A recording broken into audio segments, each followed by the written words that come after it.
प्रश्न को पढ़ते हैं। जल के एक अणु के द्वारा कितने हाइड्रोजन बंध बन सकते हैं?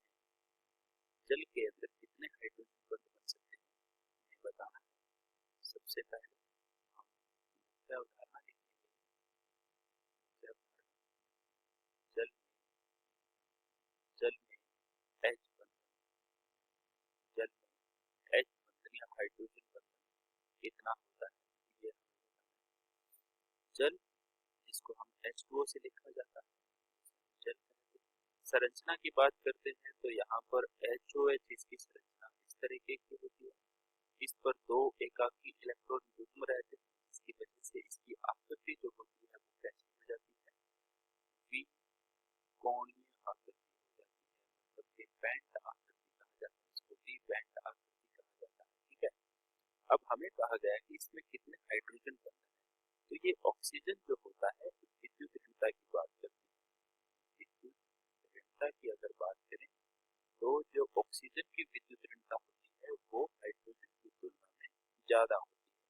तो जब ये विद्युत ऋणिक होता है तो इसके साथ में हाइड्रोजन ये इस तरीके से बंधा रहता है। तो दो हाइड्रोजन बंध तो इसके जल की आकृति में ही है, अणु में ही है। तो हमसे पूछा है कि कितने बन सकते हैं। ठीक है, बन सकते हैं, अधिक से अधिक कितने बन सकते हैं। तो एक जल का अणु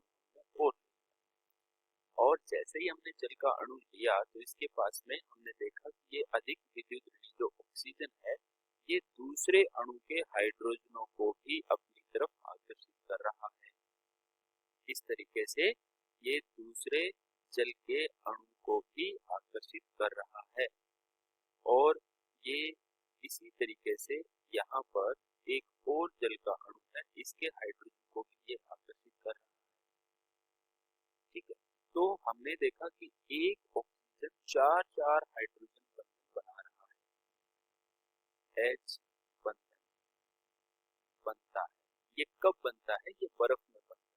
जब जल बर्फ में परिवर्तित हो रहा होता है तो ये ऑक्सीजन इस हाइड्रोजन बंधन को बना रहा होता है और बर्फ का निर्माण होता है। और बर्फ के अंदर हम देखते हैं कि एक चतुष्फलकीय चतुष्फलकीय क्षेत्रिक आकृति का निर्माण होता है।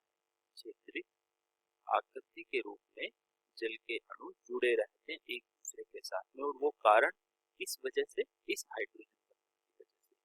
तो कुल मिलाकर के जल कितने हाइड्रोजन बंध बना सकता है? जल चार हाइड्रोजन बंध बना सकता है। हाइड्रोजन बंध बना सकता है।